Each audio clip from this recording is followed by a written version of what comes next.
அஸ்ஸலாமு அலைக்கும் வரஹ்மத்துல்லாஹி வபரகாத்துஹு. அன்பாத அனைத்து உறவுகளுக்கும் இனிய இரவு வணக்கம். ஈரானுக்கு மிகப்பெரிய அதிர்ச்சியை கொடுத்த அமெரிக்கா. என்னடா புதுசாக திருப்பியும் பஞ்சாயத்து ஒன்று வருதே அப்படின்னு பார்த்தா இது மிகப்பெரிய ஒரு பஞ்சாயத்தாக மாறுறதுக்கான வாய்ப்பு இருக்குது. முதலாவது உங்களுக்கே தெரியும், ஆரம்ப காலத்திலிருந்து ஈரான் வச்ச முக்கியமான கோரிக்கை அரபு நாடுகள்லேருந்து யுஎஸ் இராணுவம், அதாவது அமெரிக்க இராணுவம் வித்ட்ரா பண்ணணும், அதாவது வெளியாகணும் அப்படின்றது. அது ஒருபோதும் நடக்காது அப்படின்றத ட்ரம்ப் திட்டவட்டமாக தெரிவிச்சிருக்கிறாரு. அடுத்த முக்கியமான தகவல் என்னன்னு பார்த்தீங்கன்னா, இதுதான் மிகப்பெரிய அளவில் ஈரானை இன்னும் கோபமூட்டும் அப்படின்றது எதிர்பார்க்கப்படுது. அது அரபு நாடுகளை எந்த அளவில் பாதிக்க போகுது அப்படின்றதும் அதுக்கு அடுத்த கட்டம்.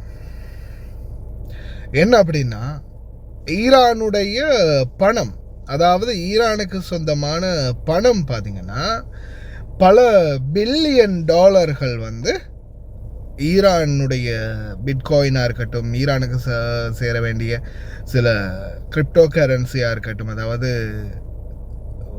இதில் வலைத்தளங்களில் பரிவர்த்தனை செய்யக்கூடிய பணங்கள் அமெரிக்கா கடந்த காலங்களில் அந்த பணத்தை முடக்கி வச்சுருந்தாங்க. இப்போது அமெரிக்கா என்ன சொல்கிறாங்கன்னா, அந்த பணத்தை நாங்கள் மிடில் ஈஸ்டில், அதாவது அரபு நாடுகளில், இப்போ பஹ்ரைன், துபாய், அதே மாதிரி குவைத் உட்பட கத்தார், சவுதி அரேபியா, இந்த மாதிரி நாடுகளில் ஆங்காங்கே பாதிப்புகள் ஏற்பட்டுச்சு.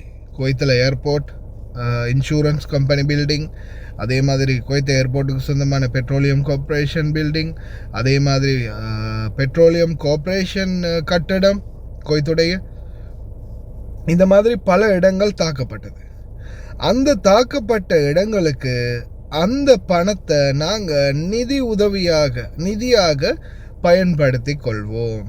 அப்போ அதாவது இப்போ எஸ்டிமேட் பண்ணுவாங்க இல்லையா, இவ்வளவு பாதிப்பு, குவைத்துக்கு இத்தனை பில்லியன் டாலர் பாதிப்பாகி இருக்குது, துபாய் இந்த அளவுக்கு பாதிப்பாகி இருக்குது, அதே மாதிரி சவுதி அரேபியா இந்த அளவுக்கு பாதிப்பு அப்படின்ற ஒரு எஸ்டிமேட் அவங்களோட இவ்வளவுதான் பாதிப்பு அப்படின்ற ஒரு அமௌண்ட்டை சொல்லுவாங்க இல்லையா, அந்த அமௌண்ட்டை இந்த ஈரானுடைய பணத்தில் இருந்து நாங்கள் கொடுத்துடுவோம் அப்படின்ற மாதிரி சொல்லியிருக்கிறாங்க. இது ஈரானை எந்த அளவுக்கு இன்னும் ஆத்திரமடைய வைக்க போகுது, அதே போல் இதனால் என்ன மாதிரியான விளைவுகள் இதற்கு பிறகு வரப்போகுது அப்படின்றது தான் இன்னும் சிந்திக்கக்கூடியதாக இருக்குது. அதே போல் தொடர்ந்துமே ஈரானும் அமெரிக்காவும் பார்த்திங்கன்னா போர் நிறுத்த ஒப்பந்தத்துக்கு மத்தியிலையும் மாறி மாறி தாக்கிட்டு தான் இருக்கிறாங்க. நேற்றைய தினம் கிட்டத்தட்ட 4 ட்ரோன்கள் யூஎஸ் சிப்ஸ் இருக்கக்கூடிய, அதாவது கப்பல்கள் நிறுத்தி வைக்கப்பட்டிருக்கக்கூடிய இடங்களுக்கு போயிருக்குது, அதையும் சுட்டு வீழ்த்தியதாக தெரிவிச்சிருக்கிறாங்க. அதே போல் ஈரான் அனுப்பிய ட்ரோன்களை சுட்டு வீழ்த்தினாங்க. அதே போல் ஈரானுடைய ரேடார் தளங்கள், முக்கியமான ரேடார் தளங்கள்லையும் இந்த தாக்குதலை நடத்தியிருந்தாங்க. அதே போல் Iran Trump's I will not lift pressure on Iran assist any sanctions permanently as part of any deal.